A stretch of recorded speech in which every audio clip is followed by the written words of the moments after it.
Now here's the awkward 5 seconds where I'm pretty sure we're live. I'm not totally sure if we're live. I'm going to assume we're live. So hello, everyone. Hello, what do I say? Copywriters, content writers, marketers. In this case, maybe CRO nerds, not nerds, but lovers. Let me say that. Welcome.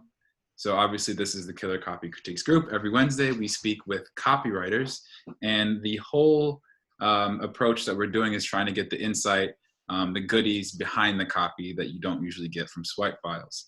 And so I say every Wednesday we speak with a copywriter. If this is your first time, you're going to be disappointed or thrown off maybe, because this is actually the first time we actually have a non-copywriter.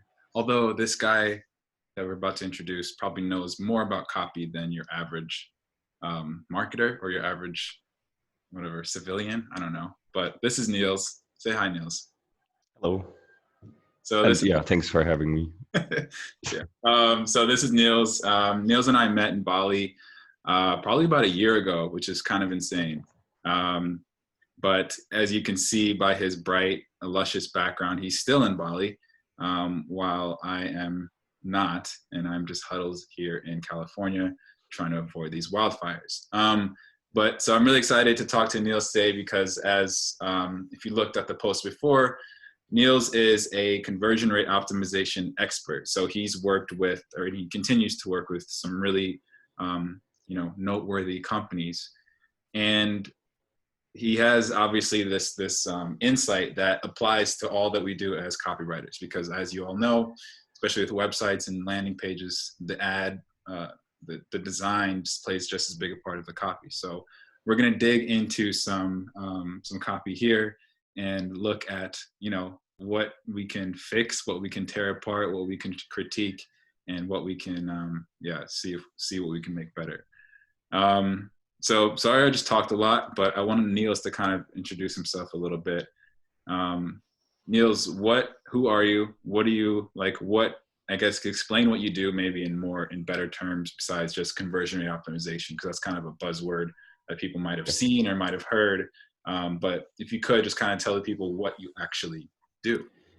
Okay, yeah, so I'm Nils, hello. And so I've been doing conversion optimization for around 16 years now. And so maybe it helps to explain a bit of the background, how I got there, to explain what I'm doing now. So when I was starting in marketing or in web design, I was kind of just the normal web designer who was building websites like everyone else. And then there came this huge wave of many web designers. And I wanted to have something that gives me a head start, or that puts me ahead of them. And what I tried to do then was going into all of this psychology stuff of web optimization and also of A/B testing. So actually testing changes you make and then measuring the outcome, measuring what works better, and actually proving what is a better website, instead of just saying, oh, this is more beautiful, or this is better texted from my gut feeling or something.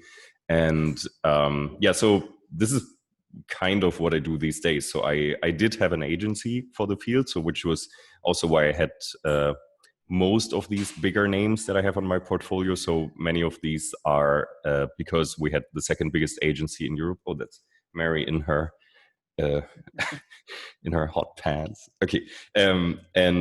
So we had this agency where we worked with big clients, which was super helpful for learning all sorts of things. So we did a lot of A/B tests, more than 2,000 in my life. I've not run myself, but I've been involved. And these days I'm kind of taking that knowledge that I got from there, and I think I'm very good in adapting knowledge. So instead of just saying, okay, this worked for this company, so we cannot do it that way for the other company. So you can always adapt something, and you can always take the learnings and take that into another project. And this is pretty much what I do these days. So I like to describe it like this. So I tell companies why their websites are shit. And that's actually what I do for a living. So that's pretty fun for me, not for them always. Yeah, and if you know Nils, he actually really enjoys telling people that their websites are shit. Not only that he enjoys it, but he's very good at it. He's very German too, as you can see. So when his critiques come across, they just hit that much better. And it's something he's done. So Nils, I was just saying before we came on that I really enjoyed your conversion clinics. So what were the conversion clinics, and kind of what's the idea behind that? And I guess it's kind of a good segue into what we're about to get into. Yeah. So the ones you speak of are the ones I did in Dojo in Bali, in this co-working space where we kind of met. And it's just that we take websites from the audience and just go through the website, and I just tell them everything I would change without having any access to analytics or anything. So just from my outside point of view. Yeah. And yeah, we thought that would be fun to do today as well. However, not with the audience website. So we're not doing it with the audience website. Today, the poor soul whose website we're going to tear apart is actually mine. I don't do a great job of promoting my stuff in this group, guys, but if you have seen my website, yeah, maybe you liked it, maybe you didn't, but we're going to get a CRO conversion perspective from it, on it. And then hopefully, I guess I can give you kind of more the traditional guest element, which is explaining hopefully some of the decisions that I made, so that you can either make more informed decisions or not mess up like I will or might. So really quickly, so for anyone that doesn't know or isn't really familiar, what is kind of this relationship between what you do as far as helping people, make their websites less shit, and then persuasive copywriting? Because there's a lot of copywriters that don't really delve into that world as much. But how do you describe kind of that marriage, and why is it important? So a lot of things that I say about websites are extremely focused on copy, because I think, if designers are watching, I'm sorry, but copy is just much more important than design. So you can sell a product with a good copy and shit design, but you cannot sell it with a shit copy and a good design. So that's kind of the proof why it's better. And so I'm sorry, I have a cold. This will happen a few times today. I think for copywriters in general, I think it's super important to have some knowledge of conversion optimization. And I think conversion optimizers should have some knowledge of copywriting, because those two things go hand in hand very much all the time. And we will see that actually when we go through your site. So I took a look before. I don't have a list of things that I would change now, but we can do it in the conversation. But you will see, I guess, today that copywriters, it's not enough to just focus on the block of text that you have there. There are some elements missing. And I think that's mostly what copywriters should learn, that it's not enough just to have your long copy or just to have your text on the page, but you actually need to add other elements as well, where copywriting comes into place as well. So that's kind of how it plays together, I guess. Yeah, and kind of like you hinted at, it's not about it looking cool or good. It's about making sure that it's actually, user conducive to a conversion, and that could mean, even if you have a headline that is really well put together, if it looks crappy, then it just doesn't.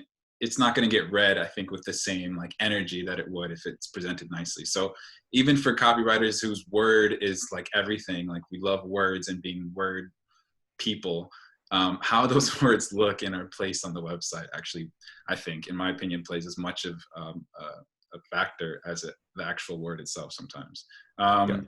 So, and I think it's not only about the design of the words, how do they look, but it's especially about how do I make people look there in the right moment. So when I want them to look there. Right, ushering them into where you want to go, which is, the whole, and that's super, I think, underlooked too. And it also, for anyone watching, I think a big part of it, of this CRO, what part of the value for copywriters is you can upsell your clients on things that are more consulting packages, things like that. So it's a good skill to have. It's gonna always go with copywriting. So, all right, without further ado, I'm going to show you guys my website, and Nils is going to tell us why it's good and why it's not so good in some places. So let me share my screen. Wow, my heart just started beating a little bit faster. Oh, it'll be nice. All right. Also, we have to explain that it's early where I am and late where you are, which is why my hair is wet.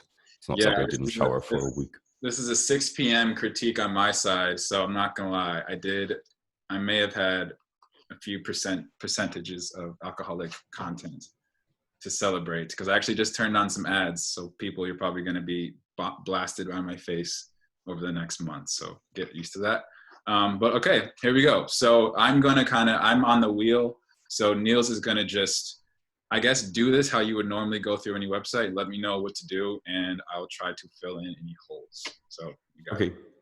All right. Yeah. So maybe about the first view of the website. So when you have this above the fold part, I mean, it's not too important to squeeze everything that you have in the above the fold area that people see before they scroll, because people do scroll usually, especially when they see that they can scroll, which is the case here. So you have this is actually about text placement. So you have your last line of text at the bottom, but it's kind of cut. So it's clear there's still content happening down there. What many people do is they have this title image. So they would take your main image and then set it to a height of 100% viewport height. So it would be as high as the browser window. And then all the content would perfectly fit in there. So people would maybe not see that they can scroll. So this is actually nicer because people can see it.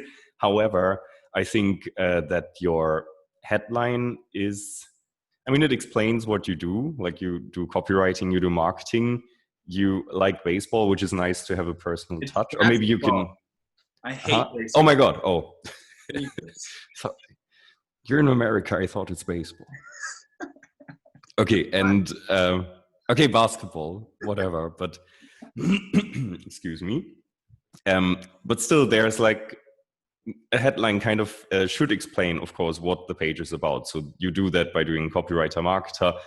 But then what is this page about? What do I find here? I mean, it's okay, it's a personal portfolio or something, which we could guess right now from seeing this, but I'm kind of missing, like, what do I get from you? Why should I stick to this website?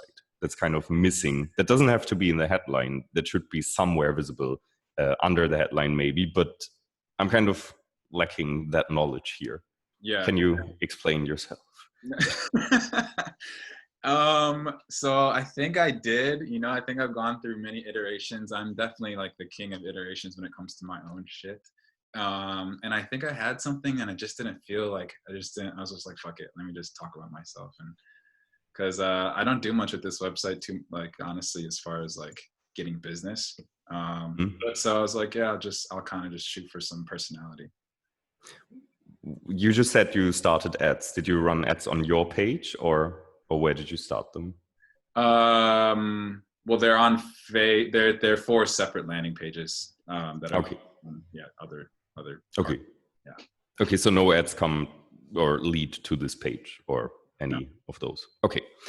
All right, then if you scroll down a bit.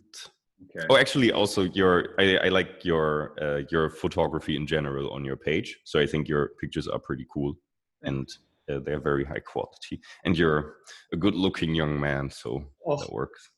Thanks. That's a good critique. All right, what else? Okay, then stop.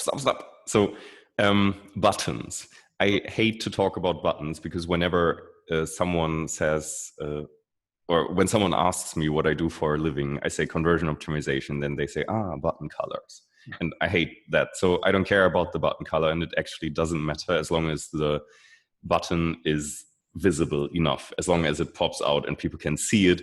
And then usually what I like to do is just change the text on a button or the copy on a button, because that actually can make a big difference. And also when you ask someone to interact, when you ask someone to click something, you should always give them reasons to do so. So in this case, you have this, you kind of expect people to be so interested in you as a person that they want to click that button because they want to learn about Tyler, and that's your main call to action on that page. But do I really want to? It's like, why do I want to learn about you? You know? Yeah, and I think that makes sense, because something we always say in copy is like, what's the so what?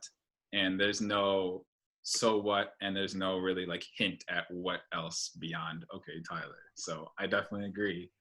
I'm not changing it, but I agree. I definitely agree. And I think that's kind of the theme of my overall header. I definitely don't follow the best practices, because you're right. It doesn't hint at anything that you're going to benefit from. It's just like, it's kind of putting me on this pedestal, and it's really self-indulgent, but you know what? It's my website, and that's what it's going to be. It's okay.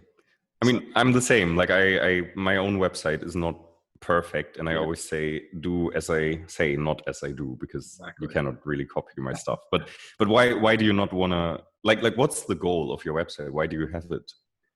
I think it's just to tell people who I am, really. I don't really, I don't know. I haven't, it's not really, I think when I made it, my business was much different than what it is now and kind of where it was heading. So this was, I don't know. Yeah, this is just like almost like a profile page of like me.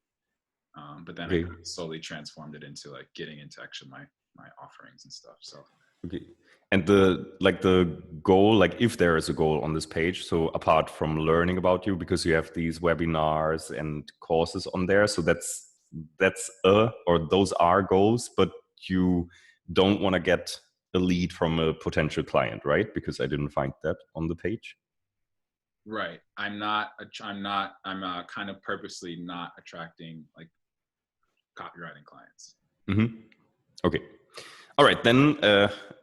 Yeah. So usually, what I like to do in the start area or in the above the fold area of the page is kind of to explain what is this page about, why is it good for me, and what should I do now, and why should I do it, especially. And I think these things you don't really answer. So you only answer the what is this page about, but you don't say why is it good for me, what should I do now. Although you say it, but you don't give me a reason to do it. So Yeah. yeah, I would change all of that. But I think I could definitely replace this. Like, I think if I replaced this sentence with something that actually like made sense for anyone else watching, it would make sense. But mhm. yeah. So good feedback. All right. Okay, yeah, maybe scroll down a bit because Okay. there were more things that I found confusing. It feels so Wait, weird, by the way. I'm like, all right. So what's next on my website that I spent a disgusting amount of time doing? All right. so yeah, so I think again, so I think you're suffering from organizational blindness a lot, like you're like related to your own brand, which is normal, which we all do, and it's totally okay to do so. But for this, it's sometimes good to have someone else to give you some feedback. And I think especially you can see this in this part of the page where I always like to say that your copy should not have to be interpreted, which here is absolutely the case. So especially with the imagery that you have here. So if you or scroll a bit further down, please, so we can see the orange text. Yeah. So if you see this part, and then the things that come to your face or to your attention first is the headline, the call to action, and the image. And if you see all of these three things and you pretend to not know what you're doing for a living, then you kind of think this is to get a free training in basketball.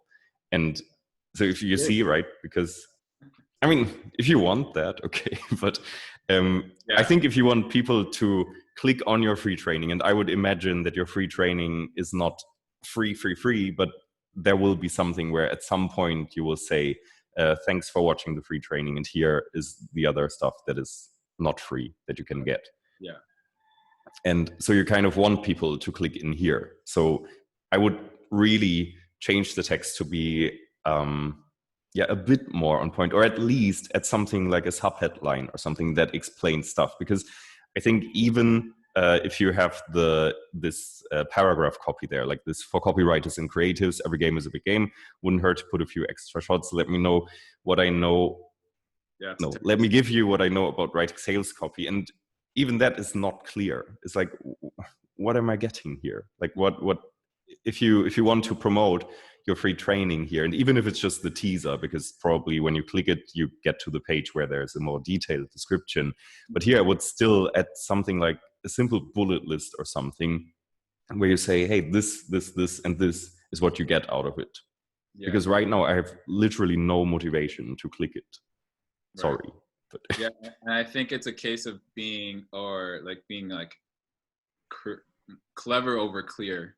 Because I wanted to, because I definitely had, I low-key had these, these shots and the imagery like before the text, and the text has changed like 6 times. So, but I definitely agree because the headline does nothing to say anything, and it is confusing. Yeah, yeah, kind of. yeah.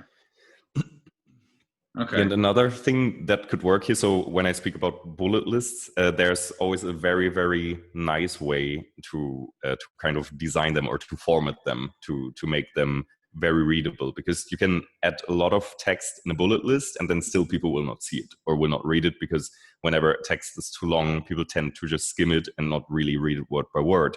And what you can do for that is, when you have a bullet list, you just take first of all, actually the bullet list icon is a bit important, because just having the circle is not as attention grabbing as having check icons, which is stupid, but we are primitive beings. So when you see a list of things that has check icons, we do this internal or mental when we go through it. So it kind of gets more into our brains. Yeah. And then for the text formatting, what you can do is you just kind of take the bullet that you have, and then you try to summarize it in 1, 2, or 3 words. So you just make a super short version of it, and then you put these words at the beginning of the bullet list and make them bold.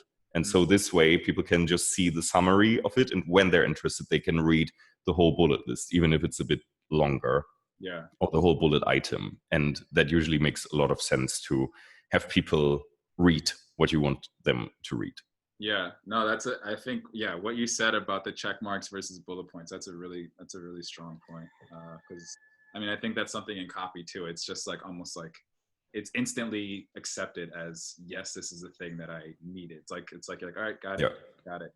And you mentioned since this is a free training that will lead to me asking for money for things. Is there some way, I don't know if you were like inferring this, but is there some way to condition them? Like as far as like, yeah, you're going to go to free training, but you're going to eventually I'm going to ask you to buy stuff. Is there something to help like condition them for that?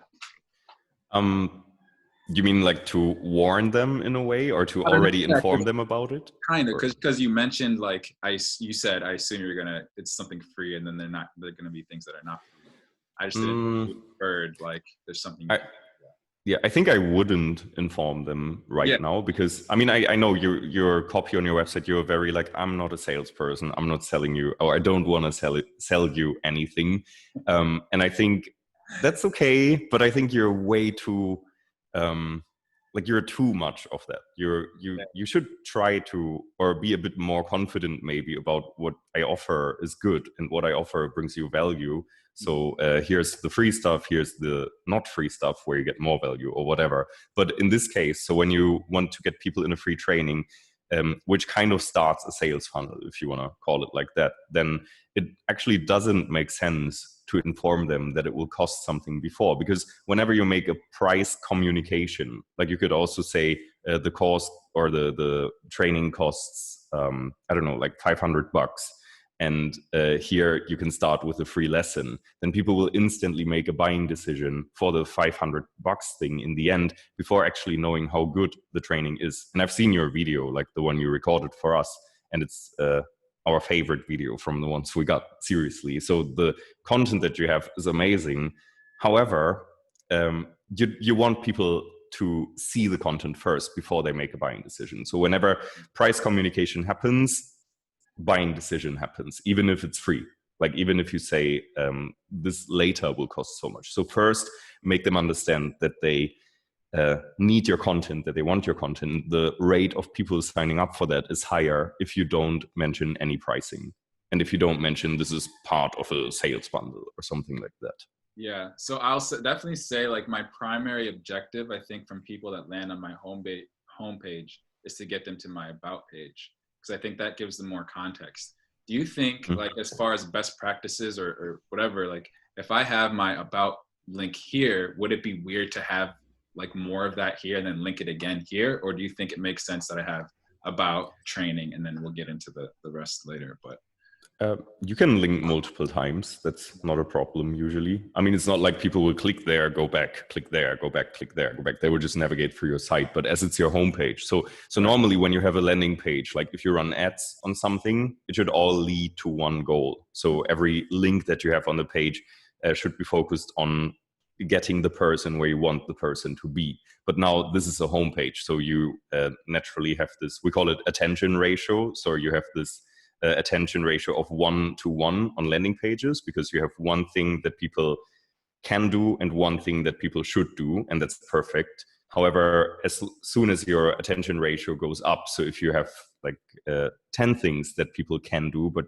one thing that people should do, like go to your About Us page or About Me page, then the more times you link in different areas, the less people will go to your About page. So, but then again, still, it's a homepage and it's okay, because you don't know what everyone wants on this page. And if you want them to go to your About Me page, then you need to give them reasons, and then more people will go there. But again, you don't give them reasons right now. But I give them my cool face and I'm bouncing a basketball. So do you have analytics on your page, and do you know how many % of the people open your About Me page? No, I don't. I haven't checked in a while. I feel like my bounce rate is at like 50%. So it's like not that's okay. I mean, that's a kind of normal bounce rate, but it's, yeah. However, let's continue. Okay. And yeah, so what you said about basically giving people multiple choices is don't do it. Because like we know this as copywriters, everything that we write, we say give them one choice. So if you give them multiple choices, then they're not going to do multiple things. They're just probably going to do nothing and leave. And I think that's the same exact idea for your website. So do as we say, don't do as I do. But then again, I think because it's a homepage, so you could it's okay to have multiple goals. Yeah. However, I would, you can maybe even help them make the decision, like what's right for me now, where should I click? What is the right step for me personally? And maybe you could even have something like, hey, do you want to know more about me as a copywriter? Click here. Yeah. Do you want to get free training? Click here. Do you want to have more value and get the paid, or take a look at the paid courses? Click here. Stuff like that. So you can even help them decide where they want to go. I just hit my microphone. Okay. Yeah. So you're saying be clear about what I want them to do. That makes sense. Yes. You're 100% right. But I mean, it's looking at your own shit. It's whatever. Okay, right, one more thing here, because this is your mailing list, right? Yes. And so this is the same thing. So basically, whatever we said before. So I mean, here you're a bit more specific, because I think here the headline is okay. Although not really, because I'm missing the what are you talking about? Because okay, it's something about getting cracking in the morning. I think there's like a thing where it's like every piece of it should be able to read it by itself and know what the thing is. Like you should be able to read the headline by itself and be good, or the text and be good, or the call to action be good. And this probably does that. I would say it the second one's okay, like the actual text that says, but the other two don't say anything. I think the paragraph that you have is okay, if you meant that one. Yeah. However, so if you want to ask for email signups, which can be extremely valuable for you, because so from my experience, email marketing is just by far the best channel, the highest ROI channel. And one thing that would probably double your newsletter signups or even more would just be to put the form here instantly. So don't have the get on the list link, but actually put the form there. And this, although it's a super simple tweak, but it kind of always works. Like every time I try this, the sign-up rates are so much higher when you instantly show the form, if it's just like email or your first name and your email, and then you can sign up. Because it's always like this, so clicking is kind of a decision, while you have to make an extra decision here if you want to get on the list. It sounds a bit spiritual now, but it's actually true. So if people see something already, they will see, oh, how easy it is to get on the list. You only need my email, or only need my name and email.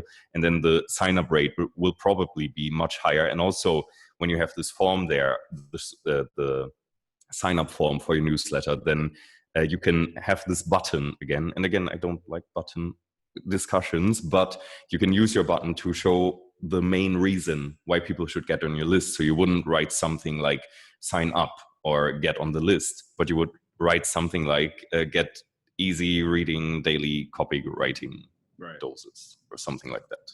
Right.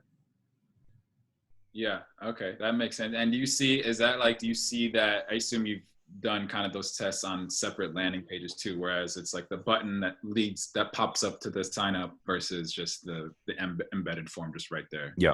Yeah. When the form is short, so if you're, I don't know, if you're asking for an online loan or something and you have a form with 50 steps, then don't put the form there instantly, because then you have the opposite effect, because people will see how complicated it is and they don't want to click. However, when they click, this principle of consistency and commitment applies, that Cialdini was writing about in this book, if you know it. And so then it's kind of like, I already put some effort into it by clicking, which sounds stupid, but then this is kind of the principle behind that. But then when you have a short form, I would say in 100% of cases, it's better to show it instantly, to not hide it on a sub page. Right. Makes sense. And yeah, that the advantage of getting someone to take an action early, like, just conditions them to be much more likely to take actions later. So if you can get them to even, especially like if I would, like, because now that I'm looking at it, I could easily have, because I have like an embedded form for this training, I could put that there right away. And then that kind of, I think that would help them actually get in the mode, like thinking like, all right, I'm on Tyler's website. There's actually like shit to do. It's not just here for the colors, which it, you know, kind of is. It kind of is. Okay, let's maybe take a look at one sub page. Like you said, your About Me page is most important. So let's maybe go there. Is that a rooster? Yeah, I hate it. We have 3 roosters around us, and we didn't know that when we signed the 1-year rental contract. So every morning at 4 they start, which is why my face looks so swollen every morning. That's fun. All right, so this is my About page. As you can see, I'm taking the friendly approach. So tell me why it's bad. So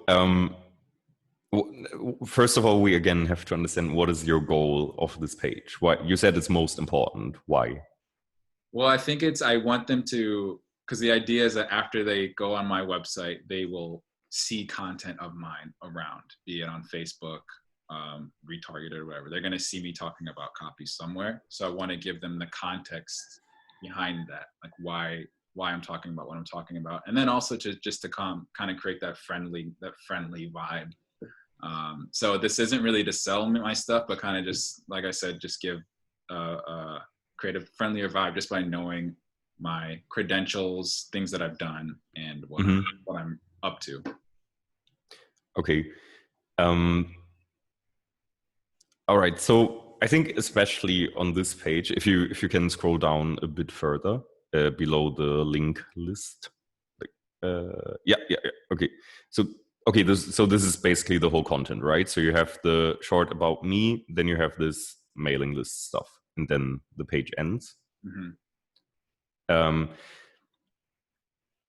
So the problem with About Me pages is, or not the problem, but normally About Me pages shouldn't be about you, but they should be about the people reading the page, but which you do kind of down here. So you have this mailing list, but then the beginning of the page, I'm wondering if people would really read the content, because when I went to the page, so I was looking at the page not as a normal client or as someone who's interested in getting to know you, because I've known you before.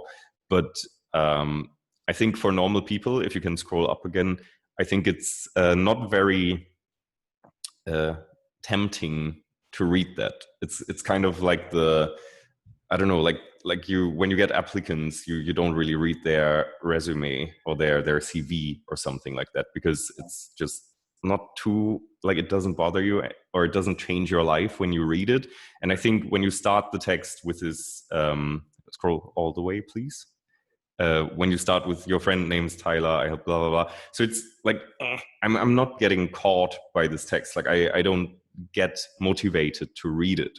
So what you could do is maybe try to add some value in there, in terms of here's how you learn, or here's why it's important, or why I think it's important for you to understand who I am. Right. something like that. I mean, you're the copywriter. I'm not Yeah, a no, copywriter. that's because I've had iterations of this about page where it is that it's like you are this, and it's, you know, kind of more traditional copy. But and so this one I kind of just went fully like me, which obviously we do as we say, not as we do. Because look at this, this is like very bad practice. But I think what you just said is something that I've never considered, which is tell them why it's important for them to know about me, or why it's important that I explain this stuff. Because I do, like, you know, part of this obviously is to put me as an expert and like say why I'm considered, you know, talking from this expert position. But I think, like you said, even just having the context of here's why I'm saying all this shit would be very yeah. Yeah. And also you could maybe add a bit trust elements or something. I mean, you have great stuff down there like copy hackers, which is, I think, pretty much top tier in copywriting if you wrote for them. And that's from Joanna Wiebe, right? Yeah. Copy hacker. Yeah, because I always confuse them with copy blogger, but yeah. However, so maybe you can even use that and maybe do something like add a part at the top of the page under your headline, or even over your headline or above your headline, where you can say something like, I'm a copywriter and you can read my stuff on these websites. So just to create credibility and trust in the first moment when people come to this page, so they will be more interested and will more have this feeling of you are someone that I should know about, instead of you're just some random guy. And so then that makes you, that's a great point, because then everything you read after that has the context. Then even if I don't even change the text, but I would, like, you know, add the logos, then they'd be like, oh, it's like, oh, yeah, it could be. So then it's just all under this different like pair of glasses. Yeah. Yeah, and then also when you have, so talking about trust elements, so you could of course also maybe get some testimonials from people, which also usually does a lot. So if you compare no testimonials to some or one testimonial, it's usually much better to have that, just to get people, I don't know, to get a third person point of view that you can use to decide, will I trust this guy or will I not trust this guy? Yeah. And maybe even from them, like if you can ask Joanna to get a testimonial about your article or something, then that would probably be very, very helpful, because you have mostly copywriters visiting your page, I guess. And then they might be like, oh, I know this person, so I know this authority. And if she says Tyler is great, then he must be great. Right. Makes sense. And yeah, and here, same thing. So you have this newsletter from what I just said. So if you have the submit as a button copy, that's just not meh. Like when you see a button copy, because it pops out usually, because buttons are very prominent on pages and people look there very early, sometimes even before the headline, or often even before the headline. So you can use the button to communicate your why, like why should I sign up there? And instead of saying submit, you could say something like get daily short doses of copywriting advice. Right. Yeah, that is definitely, submit is definitely not very good button copy. No. But yeah. Oh, wait, you. Yeah. Sorry, no, say it. Let's say, I forgot what I was gonna say. Fuck, I don't remember what I was gonna say. Oh, okay. If you can scroll to your footer at the very bottom, that's another thing that almost every page has. So they have these social icons, and then expect people to click them for no reason, because you don't know, like, what do I expect there? Why? Like, I have to be really into you. I have to be a fan, kind of, to click those icons without any further reasons. So this is the same thing. So as I said earlier, whenever you want people to interact, give them reasons. And same thing there. Like you could add something about follow me on, I don't know, on LinkedIn and Twitter to for more professional whatever, and then follow me on Instagram for more of my private life, where I also sometimes talk about copywriting or something like that. So just give them a context instead of just having the icons there. However, I don't do this as well, but this is, I blame my theme that I use for my website, because I cannot really add something there, and I have never taken the time to fix that. But yeah, but usually it would make sense to just add some context there if you want people to follow you. Yeah. So I mean, I agree. Anytime you can give a slight nudge, and it's not even it's not even like a big, like, you don't have to like freak them out with like, follow my social because I did. It's just a slight nudge can go a long way. And I think that's kind of the theme that, you know, probably a lot of the websites you do. It's like it's not even really about their design. Like the design's usually fine. It's just about those small little cues that you have to add in to make Yeah. them, to make those conversion, those clicks just make more sense. And I think that's what it is just making things, making the clicks make more sense, adding context or just being more descriptive. And Yeah. it's funny because it's the, you know, the way that you just broke everything down is kind of the same way that we kind of break down copy. It's just like, because it's not about necessarily the conversion, but for me it's more of like how people like make decisions. And it's just that, like, people make decisions by shortcuts, and a shortcut is having a logo that they recognize. So it's these types of things that like apply to obviously conversion rate optimization, but obviously also copywriting and you know, trying to make that money writing these sales letters. So this is really, I mean, it's shit, this was tough. Not tough, but it was like a thing that I knew I was gonna like like I knew like looking at my website, there's gonna be a good amount of stuff that does not make sense for a copywriter. Yeah. And we didn't even look at your sales pages, but it's okay. Those are a whole nother, yeah, we can, that's a whole nother. No, but so in general, so whenever I do these things, I'm always a bit scared that people might actually be offended, because sometimes it happens. But usually when you talk to a designer, because designers are very engaged with their design, in terms of married to their design, so they love their design and no changes can be made because then it doesn't match their perfect view of design. However, just see it as like, take whatever you want from it. And I think also everything that I say is always meant constructive, like as constructive criticism. And I have no idea if I'm right or wrong, because I haven't tested anything and I don't know your analytics and I don't know your mouse tracking data. Like how far do people scroll? Where do they interact with your text or with your content and so on? So maybe I'm just telling bullshit all the time. How do you, so for somebody that wants to test something on their website, because for me, when I think of A/B testing, it's almost exclusively like ads or a client landing page where I'm running a bunch of traffic. How could someone like a copywriter or marketer that's watching this, how can we test stuff on our own websites? Like, is it possible? If we're not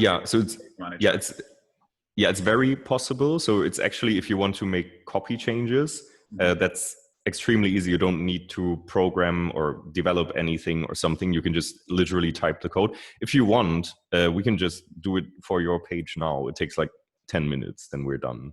Okay. So we can set up your first A/B test. So you just, so there are different A/B testing tools out there. And one of them that I recommend usually is Google Optimize, because it's free, unlike all the others. And then also it has extreme integration with Google Analytics, because it's an add-on of Google Analytics in a way. So you can just Google for Google Optimize. Do you have analytics on your page? I do. Okay, then it should be very easy. So Google Optimize with a Z or Z.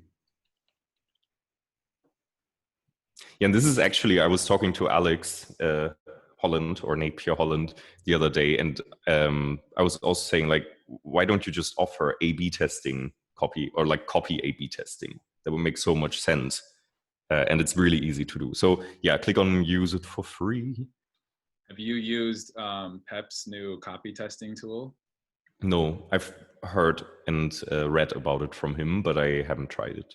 I haven't either, but I'm scared. I mean, it's probably amazing. Yeah. All right. But that's more like crowd, how do you call it? Like crowd user feedback, where you get multiple people to comment on your stuff. And then I think they also offer copy testing, which is why it's called copy testing, I guess. Okay. So yeah, just click on. Did you just create that container? I didn't pay attention. I've used Optimize once, I think. I don't know what I did. Okay. So this is connected to your page, do you know? I don't know. I have no idea. Okay. No, okay, seems like. Yeah, so usually for the people who watch now and who haven't done it before, so when you log in, you just say, create your account, and then you just type in your data of the page. So no coding skills required. And then, yeah, you can say create your first experience. Let's go. Let's go. Right. Then here you name your experience. So experience is basically the A/B test. They call A/B tests experiences. And you can, for example, call it a homepage headline test. So you should always pick a name that kind of is descriptive. So when you see the list of tests you have running, you should, put that. You need to add the HTTP stuff. It will also tell you when you save. Probably HTTPS, because otherwise it's, no. .coms. Right. Yeah. And then, so here you have different types of tests. So A/B test is just changing something on the page. You can also make ABCDE, so ABN. So you have multiple variants running. Multivariate test is when you have two parts of a page where you have different variations. So the testing tool creates all possible combinations of these two areas with different parts. Redirect test is just a split URL test where you test URL 1 against URL B. Personalization, kind of self-explanatory. And then in this case, we just want to take an A/B test. So just click next or something.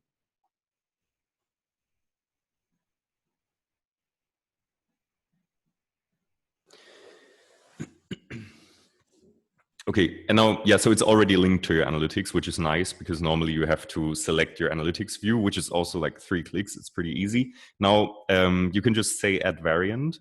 So here you now create the different versions that go, that challenge the original you have right now. I would also, like, you can call it variant 1, but you could also call it, I don't know, like descriptive headline or something. So just something when you see the data in the end of the test results that you understand what data am I seeing here.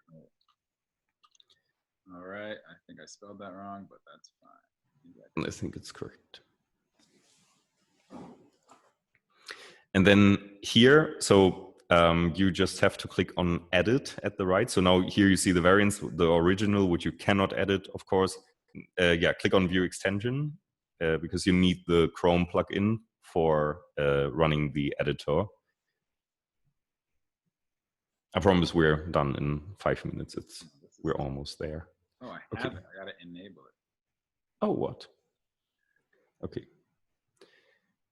I CRO some stuff, you know?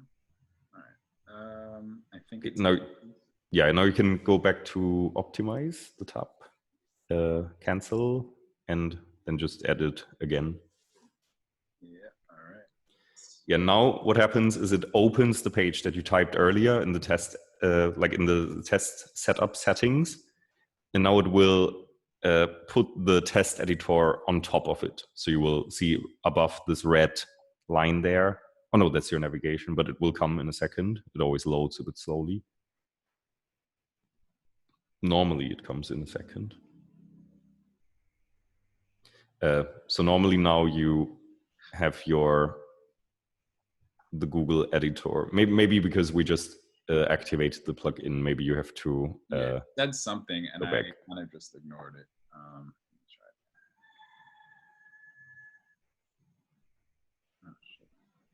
And then while you're trying to get the editor, so when you have it installed and you have this editor, then you can really just click elements. You can click text on your page and just say edit this text, and you can just type. So it's that easy. Then you save the variation, and then that's pretty much it, almost. And how do you, as far as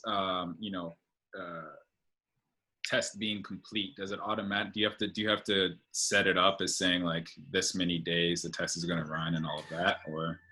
No, you cannot say how many days it will run, because you just cannot know, because at some point you will have, so there's a calculation happening about statistical significance where it says now this variation is by, for example, 95% chance or probability better than the original. Right. And this calculation just takes time. So it depends on how many conversions you get, how different the variations are, like how different they perform and so on. I don't know why it's not loading. Yeah, I don't know. Again, I kind of just didn't read it. Just read. All right, it says. Wait, no, you're clicking on preview, right? Preview is wrong. You have to click on edit. I was clicking edit. Oh, okay. Yeah. Okay. It says to use this page, use your browser's back and optimize. Oh, because it's using the wrong. I have to.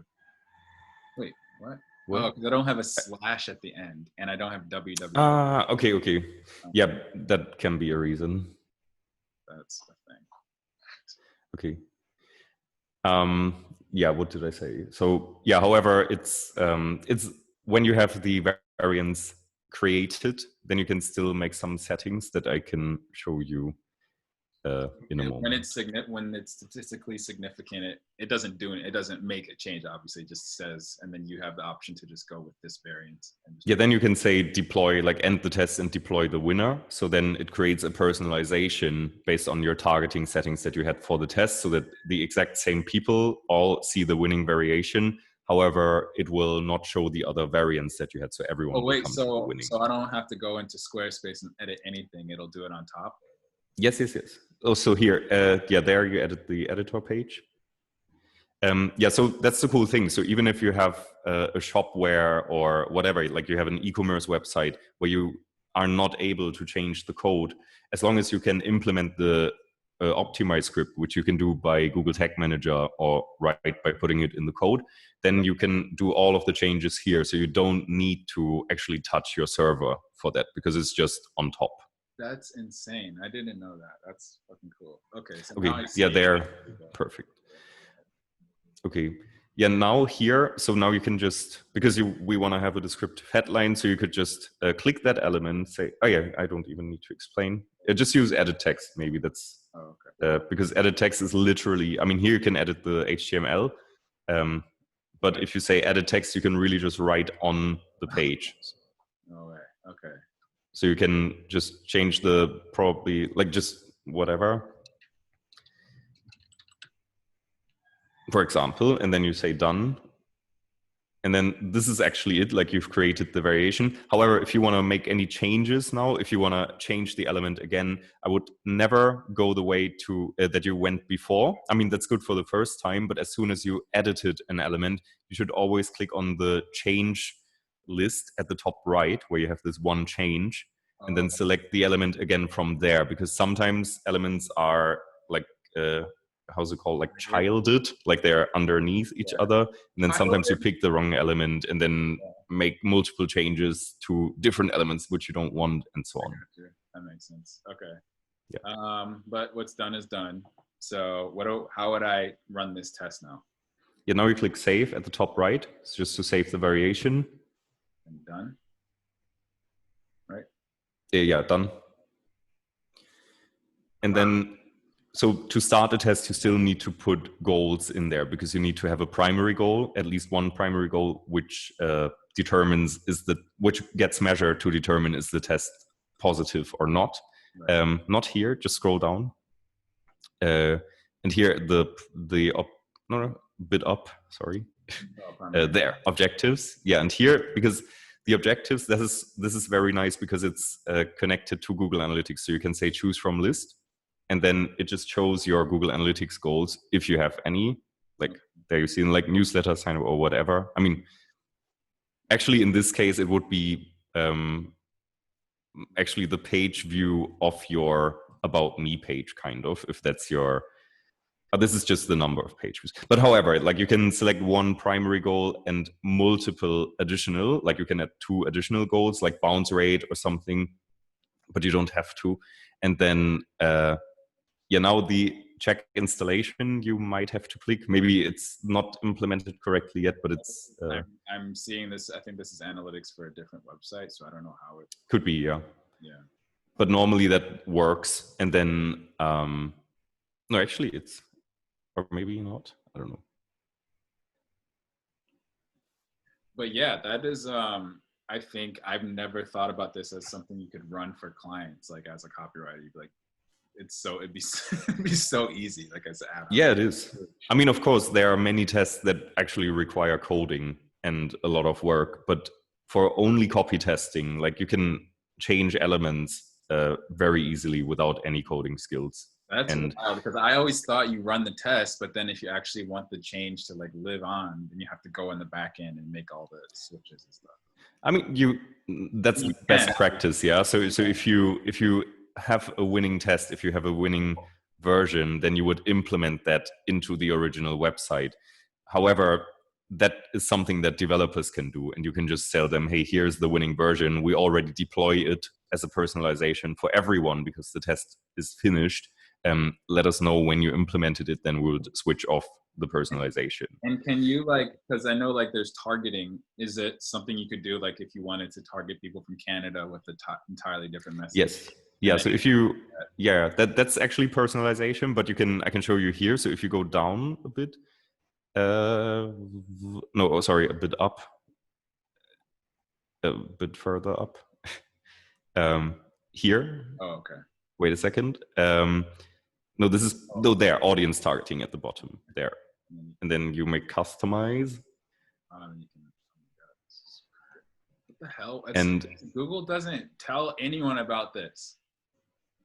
I don't know, but yeah, here you can now say, for example, by geography. So you could say target geography only people in Canada or only in Vancouver or something, and then then for them this variation, whatever you're showing, is shown. But this is personalization. This is nothing you would do for an A/B test, except if you're really only testing for a city where you want to test, I don't know, in Berlin for the Christmas market, then you could say, see our Christmas market in Berlin. However, I'm bad with examples. Are you, so as a CRO guy, are you constantly testing is your website going through constant testings and iterations, or no, I don't have enough traffic for that. So for testing, you kind of, to have a goal or to have a result of a test, you need 200, 500, 1,000 conversions, depending on how different the conversion rates of the original and the variant are. And I don't really have these conversions. I could go on micro conversion goals, like instead of saying I want my my CRO masterclass sale, or I want my lead form to be my main goal, I could just say smaller goals, like smaller steps on the way there. Like I want people to at least scroll 50% height of my page or stuff like that. And then I would get enough data. But then again, it's just, not too, I just don't have enough visitors for that. And I'm a bit like you, I think, for my own website. Like I do all this optimization stuff for the companies I work with, or if I have a startup that is not my personal page, then I do all of these things. But for my own page, I kind of want to have it like I like it because it's mine. So because all the changes, like, I appreciate the feedback, and it was actually, hopefully you guys watching this, because I think these are things that a lot of copywriters suffer from, like on their own personal websites. It's just I don't know, it's just like a nature of the business, maybe. I don't know. Because I think that I see this a lot. Like I think like most copywriters, when they have their own personal pages, they're just like, fuck it. But all right. What was I gonna ask? Yeah, so you still need to start the test. So if it was implemented with the right analytics, then you could click start at the top right, and then your test would run. So it's that easy. That is so cool. I think, anyone watching, this is a brilliant upsell. Like, we don't talk about the business side too much in these conversations, but like, holy shit, guys, this is something you could offer clients, like as a retainer fee, like ongoing testing. And you just like, all right, I'll write you a new headline every month or whatever. Like, but holy shit, that's so crazy. Okay. All right, I'm gonna stop the share. That was pretty enlightening. Let me see if anyone has said anything on Facebook. I'm so bad at this. People are commenting. What up, Jay, Frank, Ivy? She said, "Oh, that's so helpful." Man, you know what? They love it. They love you, Nils. I love you too. Is there, so first of all, what are you working on these days? How can people, because I think hopefully this conversation was pretty enlightening for people that are really focused just on copywriting. As you can see from what he tore apart on my website, everything was copy related. So this is all things that are in the same like sphere of conversions and making people act, right? Because that's what we do. So what is what's like, if so you're talking to copywriters and content writers, what is one thing you want them to kind of like take away as far as using CRO smartly and being like, I guess aware and cognizant of how they're, writing copy to convert. Yeah, well, I haven't thought about this, but I think in general, just learning about conversion optimization, because there are thousands of things, just like there are thousands of things to learn about copy, but it's like there's not the one single most important thing. Maybe, or actually maybe yes. I think the most important thing is to understand when you want people to do something, you have to give them the reason. I think that's the most important thing. And then the reason, of course, can be formulated as a list of benefits or as whatever. And I think just going into the topic and just learning a bit about it is very helpful. May I mention my Instagram, because I kind of post daily conversion tips there now? I'm a fan. Okay.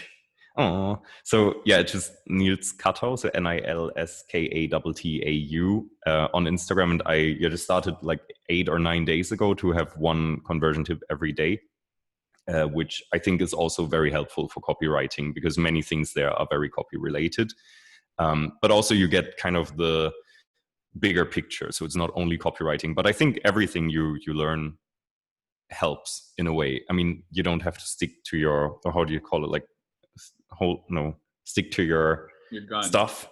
Oh yeah, okay, but you can your hole. Is that? I feel like that's what you said. To your whole. No, I wanted to say horses, but that was hold your horses. That's language barriers. However, no, I think whenever you learn about marketing, like if it's about email marketing, if it's about conversion, if it's about SEO, you can usually take all of this and implement it into your work, because there's like these silos of disciplines in marketing are not really happening that much anymore. So it always helps to get some outside inspiration from other fields. So yeah.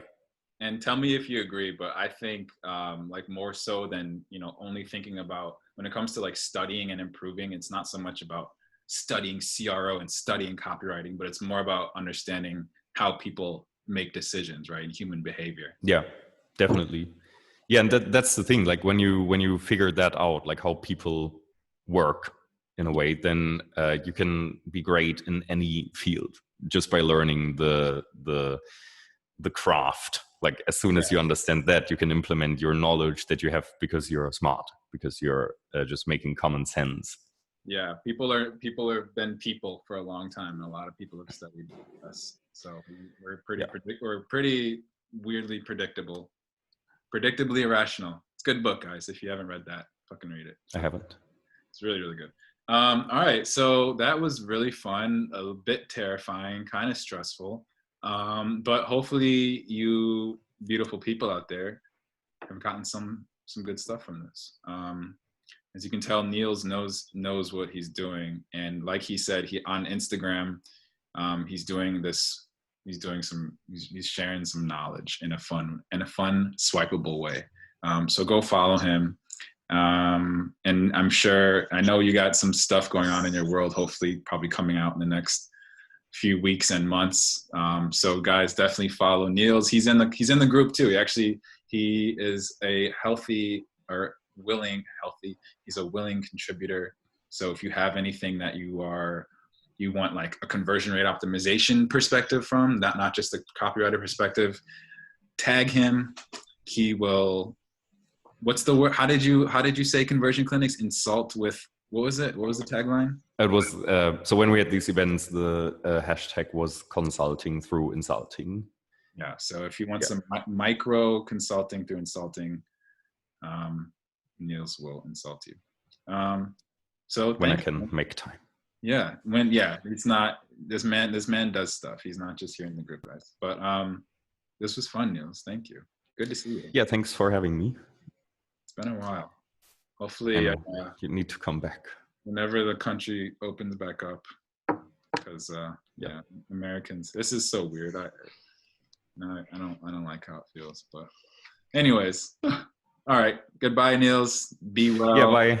Everyone watching, thanks. Go follow him, follow us, hang out. See you when we see you. Bye bye. Peace.